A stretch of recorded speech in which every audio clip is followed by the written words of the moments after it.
交通部长陈世凯今仔去立法院报告，将对代替要来讨论调整票价。陈世凯是承诺讲，明年农历过年之前是袂起。我感嘛真关心讲高铁敢会嘛起价咧？也毋过部长是认为拢应该爱先互民众感受到安全佮服务的提升，才搁来评估。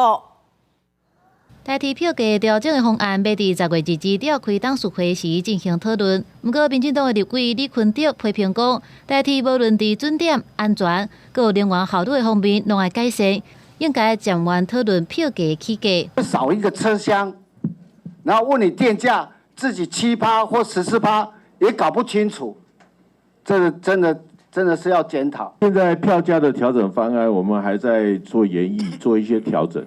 新版的电钱对10日开始正式上路，高铁甲代替的营运成本也要增加。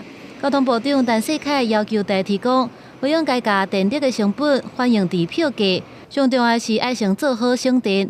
今年度已经得到台电4500多万的补助，每年也会请相关的部会专案辅导。不过，国民党的立委廖先祥是无认同，大概80%多的比例，其实是必要的电费的支出。当然，就是我不可能，刚部长你讲从节电做起，我列车行驶我怎么节电？代替今年顶半年营收157亿，比去年增加强10亿。高铁今年顶半年营收265亿，对比去年增加超过20亿。李坤德要求高铁爱检讨，核心的问题是运量，唔是票价。代替虽然有票价调整的空间，不过爱先改善家己的体质。所以部长，没错，在明年春节以前，台铁的票价不会去做变动吧？春节之前不会啊，高铁都不会嘛哈。高铁我目前还没有看到报告。但世界承诺讲，代替伫春节进前未做出票价调整，应该互民众感受到安全甲服务的提升。